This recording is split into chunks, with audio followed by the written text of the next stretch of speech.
Bienvenidas, amigas y amigos, compañeras y compañeras, a su programa de todos los miércoles, Espacio Rectoral. Un programa que tiene como finalidad informar a los unellistas, informar a la población llanera de todas las cosas de la UNEYES, de los logros, de las tendencias y sobre todo de las proyecciones. En esta oportunidad hablaremos de lo que es el talento humano en la UNEYES, inherente a la Dirección de Recursos Humanos o de Talento Humano, y sobre todo hablaremos del desarrollo del personal de forma continua, que es realmente nuestra principal bandera. Como lo dije anteriormente, en los pasados programas, estuvimos desarrollando una serie de temas y viendo o mostrando cómo lo vamos definiendo.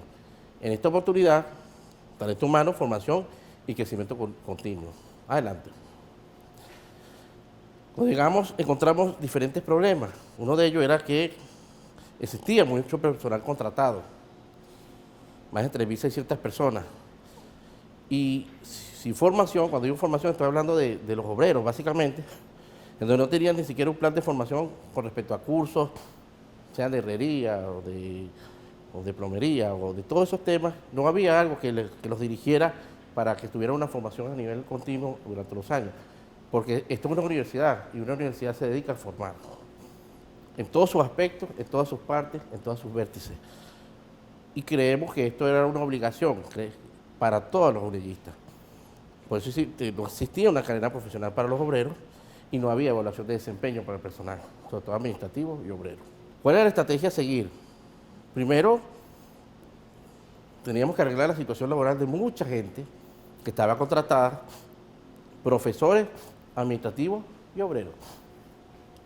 Luego había que ubicarlos en sus respectivos escaños, ascensos, clasificaciones, todo lo que se les adeudaba a ellos, porque había gente que estaba contratada hace por lo menos 15 años y nunca se había resuelto su situación laboral. Ni hablar de los concursos de oposición, que tenían por lo menos 12 años sin darse. Tenía que darse un plan de formación para estas personas, existir un proceso formativo para lograr unos objetivos, y esa ha sido nuestra meta, lo cual esto ya lo establecimos y esto que está aquí es lo que estamos cumpliendo hasta el momento. Vamos a hablar del estado inicial de los trabajadores fijos para el 2016. En el 2016, los docentes, administrativos y obreros, vemos que fijos docentes eran 330, administrativos 1.400 y obreros 202, con una planta de 1932. Vemos que teníamos que la mayor parte era el personal administrativo, pero eso era un desbalance, porque digamos que tenía que haber también bastante cantidad de docentes fijos y obreros, pero sin embargo lo que encontramos es que había mucho personal administrativo, que no es que el personal administrativo sea malo, sino que en una universidad eso debe ser más o menos balanceado. Cuando estudiamos el asunto del personal contratado, ¿qué vemos o qué veíamos? Nada más en Marina existían más de 1.800 profesores contratados, que era superior a toda la planta fija que existía en la UNEYES. Si lo vemos de manera total, vemos que nada más en docentes eran 3.200 docentes contratados. Y estamos hablando de personas que tenían por lo menos hasta 12, 15 años sin que se le hubiese abierto un concurso de oposición. Esto era realmente grave, porque una universidad en donde sus profesores no puedan evolucionar no es una universidad que esté sana realmente. Administrativo, había poco personal contratado, eso estaba bien. Y los obreros, mayormente igual, total, existían 3.600 personas contratadas. Fíjense, si teníamos 1.900 fijas, 3.600, era más del doble de eso. Si comparamos los fijos y los contratados, ¿qué veíamos? Bueno, era una situación bastante dramática, porque sobre todo los docentes, cuando vemos los fijos y los contratados, vemos el desbalance entre una cosa y la otra. Demasiada distorsión de lo que teníamos. Los administrativos, había más fijos que contratados, esto es una relación sana, y los obreros, bueno, era par. Entonces, viendo estos datos, porque es bueno tener los datos, cuando uno estudia las estrategias, o establece estrategias, mejor dicho, uno estudia el sistema, ve las debilidades, y a partir de ahí puede diseñar una estrategia para resolver el problema. Por eso es que siempre en las diapositivas, en las últimas diapositivas, siempre hablo de las debilidades y todo lo que encontramos para establecer una estrategia para poder solucionar. Por supuesto, la acción seguida eran los concursos de oposición.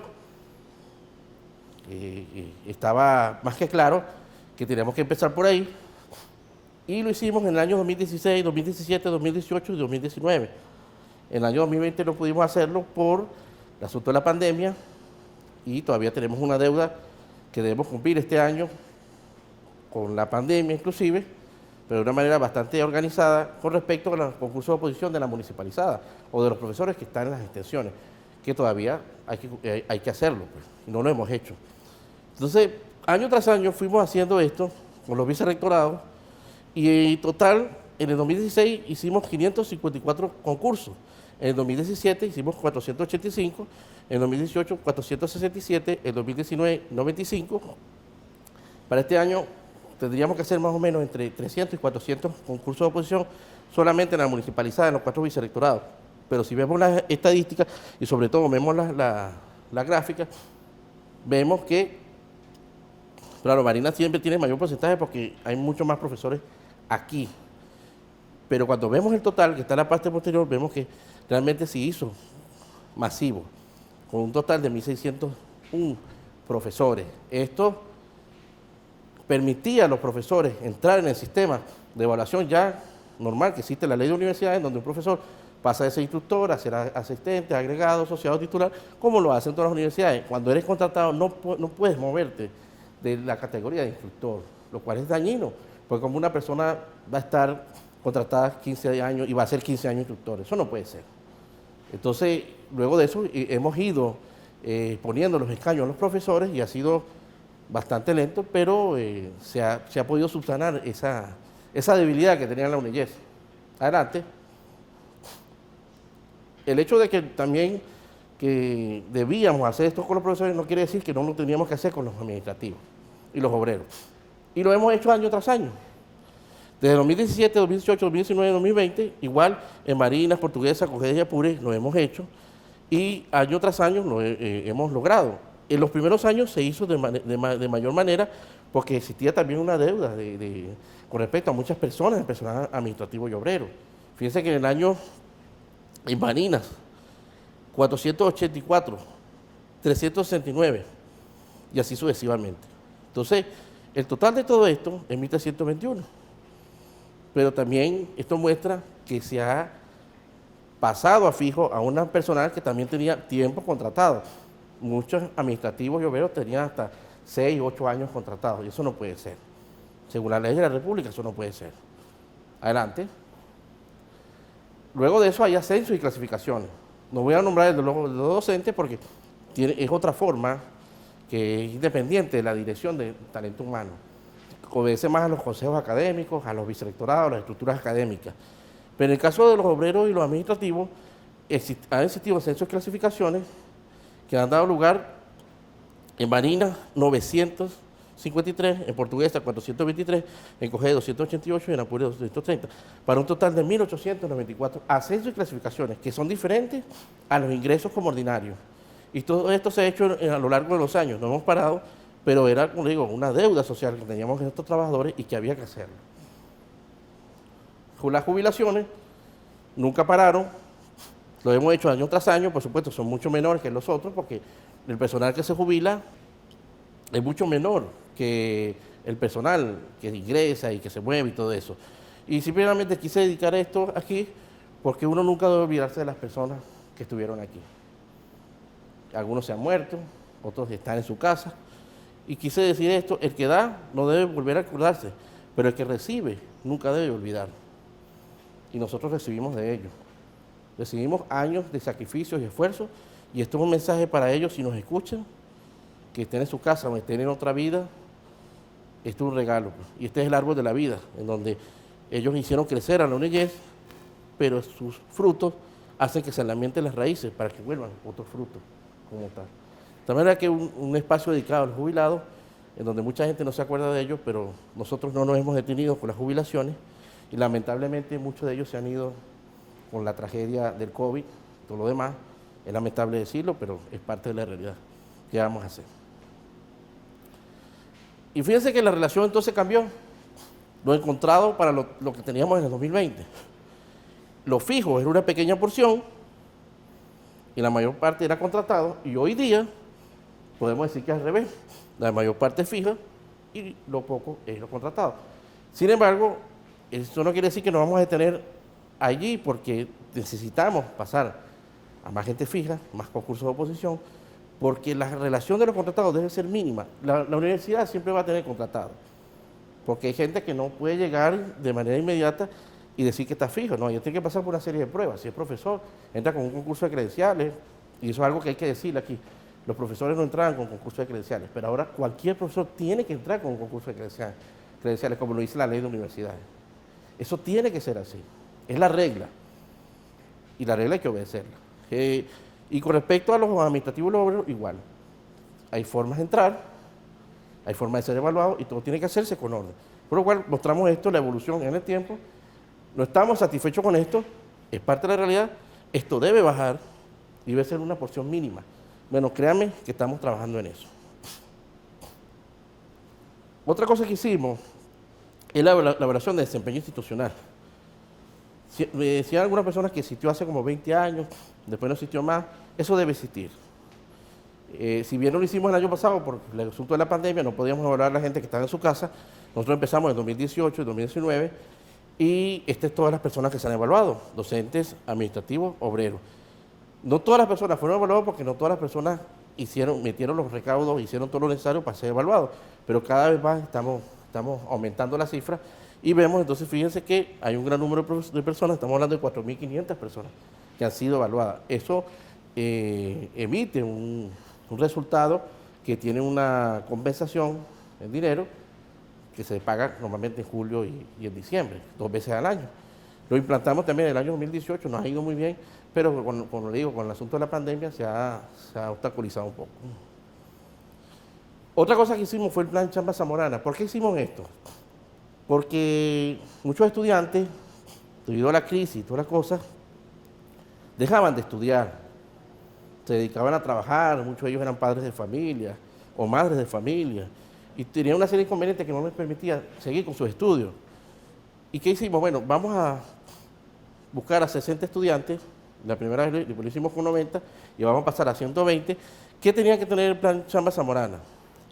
Ser estudiante regular de la UNEYES, no puede ser ningún tipo de beca, haber cursado más de la mitad de la carrera, tener exposición inmediata, no laborar en otra institución. Su continuidad dependerá de su comportamiento como empleado y su rendimiento como estudiante. Y no podrá gozar de este beneficio por un lapso mayor a 2 años. ¿Por qué? Porque tiene que darle oportunidad a otras personas, ¿no? De tal manera que si sales bien, en 2 años ya estarías graduado. Quiero decir, tienes 2 años estudiando, 2 años estarías graduado. Se comenzó con 60 estudiantes, 15 por cada vicerectorado, se aumentó a 90 y luego se aumentó a 120. Y eso es lo que tenemos hoy día. Van graduándose unos, van saliendo otros, entran otros, salen unos y así sucesivamente. De tal manera de estimular el estudio y no frenar un poco la deserción, que sabemos que es parte de la realidad. Entonces, luego quedaba la formación. Para nosotros es muy importante la formación. Digamos que en el caso de los profesores, su formación son las maestrías, los doctorados, las especializaciones, que eso ya lo explicamos en el programa que tiene que ver con los posgrados, hace ya varias semanas, varios meses. Sin embargo, ¿qué pasa con el personal administrativo y obrero? Bueno, tienen que hacer unos cursos, pero sobre todo los cursos deben llevar a la formación de algo, porque no es hacer un curso por hacerlo, es hacer un curso que te lleve luego a otro curso y otro curso y otro curso y te forme en una carrera, que muy bien puede ser en herrería, puede ser en presupuesto, puede ser en finanzas, puede ser en computación o puede ser en cualquier cosa. Los cursos que dimos el año pasado fue teletrabajo, planificación estratégica, gerencia organizacional, indicadores de gestión, supervisión y control, análisis del suelo con fines agrícolas, asistente en técnicas documentales. Los que vamos a dar en este primer semestre son formulación y ejecución de proyectos, auditoría, resolución de conflictos, redacción de informes, oratoria y control fiscal. Básicamente para el personal administrativo estamos desarrollando los cursos para el personal obrero. Hemos tenido ciertas limitaciones ya que los cursos para el personal obrero necesariamente son demostrativos. Si vamos a hacer un curso de herrería, Hacerlo por internet es difícil, aunque se puede hacer, pero las personas tienen que aprender a soldar, tienen que aprender a cortar, y eso lo hacen con la práctica. Debido a la pandemia, todo eso se ha postergado, pero estamos pensando en las soluciones para no dejar de lado al personal obrero. Entonces, ¿qué se quiere? No se quiere, como le digo, hacer un curso por hacerlo. Es una carrera o oficio para un personal administrativo o obrero. Puedes llegar a ser un herrero profesional, ¿por qué no? 12 cursos al año para personal obrero administrativo, es lo mínimo que nos hemos establecido. Y generación de un experto en un área determinada para posible acreditación futura. Todos estos cursos tienen, ¿cómo le llamamos? Certificados y todo eso que permiten precisamente que esto se forme. Adelante. Aquí mostramos nuestros cursos. Fíjense, tenemos atención administrativos y obreros inscritos, cursos de formación a distancia, ahí tenemos capacitación a distancia, la fecha, esto lo dimos el año pasado, planificación estratégica, gerencia organizacional, formulación de indicadores de gestión, asistente técnicas documentales, planificación estratégica. Dimos varios cursos, estos fueron los llamados, se escribió mucha gente, dimos los certificados, los certificados los dimos digitales, lo cual fue un gran avance. Y luego nos vamos al sistema Tamanaco. Este es otro de los sistemas bandera en computación para poder hacer gestión en recursos humanos. Estos son los módulos que existen en Tamanaco. Cuando usted se mete en el sistema Tamanaco, si usted es empleado de ONG, se va a conseguir con estos módulos. Entonces hay un módulo que le llamamos asesoría legal, está funcional, registra al trabajador en el sistema y genera un contrato de servicio. El módulo de configuración genera información acerca del cargo, horas, condiciones, datos personales, adscripción y cargo nominal del trabajador. El módulo de ingreso, que habla de la evaluación de desempeño, los ascensos, las clasificaciones y pasajes fijos. Ellos hacen todas estas cosas, estos módulos. Está el módulo de consulta, que emite constancias, comprobantes de ingresos, recibos, pagos y todo lo demás. Está la historia del trabajador, que es la carga familiar, información personal, información laboral, amonestaciones, sanciones, todo lo que pesa o lo que está en el expediente del trabajador. Y las nóminas, que es lo último, lo más complicado, que está actualmente en construcción. Luego de hacer esto, diríamos que Tamanaco es totalmente funcional y sería el primer sistema en talento humano en el país hecho por las universidades de manera completa y funcional. Luego de esto, terminamos con una reflexión que traje aquí del maestro Confucio, que dice: elige un trabajo que te guste y no tendrás que trabajar ni un día de tu vida. ¿Cómo se interpreta eso? Bueno, las personas que disfrutan de su trabajo son las personas que no lo ven como una carga, sino lo ven más bien como un beneficio, como una dádiva, como algo que tiene gozo, que tiene alegría. Y yo pienso que en honor a los trabajadores de la ONG, que han sido consecuentes con la ONG y han ayudado a que la ONG sea lo que es hoy día, le dedico este pensamiento con un abrazo fraterno, sobre todo a los jubilados que ya no están, las personas que hemos perdido por la pandemia y los que están en su casa viendo este programa. Le dedico este pensamiento lleno de entusiasmo y vida para todos ustedes. Luego de esto, la diapositiva de siempre, en donde establecemos el estado de un problema, transformamos con una estrategia y aplicamos para resolucionarlo y tener una expansión. Y por todo ello me despido, agradecido de su tiempo y su atención, diciendo siempre que seguimos caminando con fuerza, con entusiasmo, con optimismo, sin detenernos, sin descanso, siempre para ustedes, por ustedes y hasta ustedes. Un gran abrazo, Dios me lo bendiga.